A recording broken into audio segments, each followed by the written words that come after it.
Gaza के बाद Lebanon में अटैक कर इजराइल ने दिखा दिया कि वो अपने दुश्मनों के खिलाफ चुप नहीं बैठने वाला है।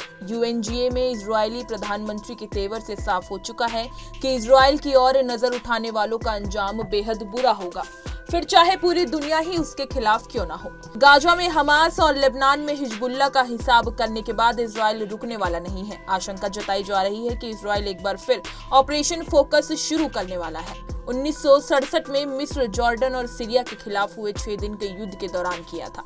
करीब 1 साल से गाजा में सैन्य ऑपरेशन के दौरान इजराइल हमास के कई बड़े लीडर और टॉप कमांडर्स को अंजाम तक पहुंचा चुका था। दुश्मन को चुन चुन कर मारने वाली इजरायली सेना ने लेबनान में भी हिजबुल्लाह का हिसाब करना शुरू कर दिया है।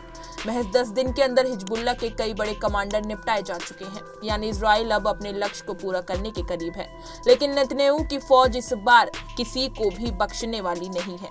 आपको बता दें, लिहाजा आशंका ये जताई जा रही है कि इजराइल एक बार फिर ऑपरेशन फोकस शुरू करने वाला है। इस ऑपरेशन के तहत 1967 में इजराइल ने मिस्र, जॉर्डन और सीरिया पर हमले शुरू किए गए थे।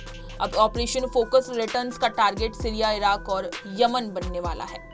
शुक्रवार को इजरायली प्रधानमंत्री ने जब संयुक्त राष्ट्र महासभा में अपनी स्पीच दी तो वहीं से इसके संकेत मिल गए थे। नेतन्याहू ने स्पीच के दौरान 2 नक्शे दिखाए, एक को दुनिया के लिए आशीर्वाद बताया तो दूसरा अभिशाप। नेतन्याहू ने कहा कि पिछली बार मैंने एक नक्शा दिखाया था जिसमें इजराइल और उसके साथी अरब देश एशिया को यूरोप से जोड़ रहे थे। उन्होंने इसे दुनिया के लिए आशीर्वाद बताया। वहीं दूसरे नक्शे को नेतन्याहू ने आतंक का नक्शा बताया। इजरायली प्रधानमंत्री ने दोनों नक्शों को दिखाकर एक तरफ भविष्य की उम्मीद की तो वहीं दूसरी तरफ भविष्य का अंधकार। दरअसल इस दूसरे नक्शे में ईरान, इराक, सीरिया और यमन के काले रंगे हाथों का अभिशाप बताया है।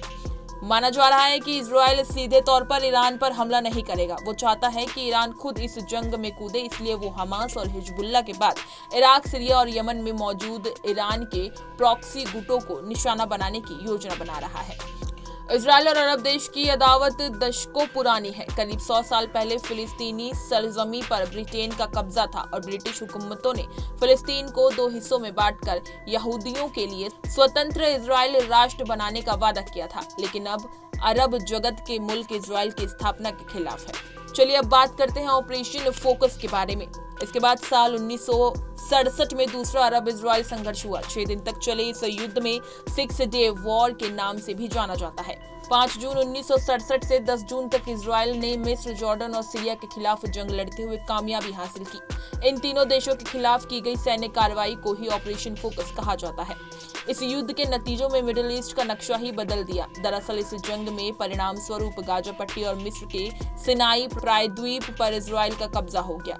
यही नहीं, जॉर्डन से पूर्वी जेरूशलम सहित वेस्ट बैंक और सीरिया में गोलन हाइट्स भी इजराइल ने छीन ली थी। इसी तरह की तमाम खबरें और अन्य अपडेट्स के लिए बने रहिए हमारे साथ और देखते रहिए punjabkesari.com।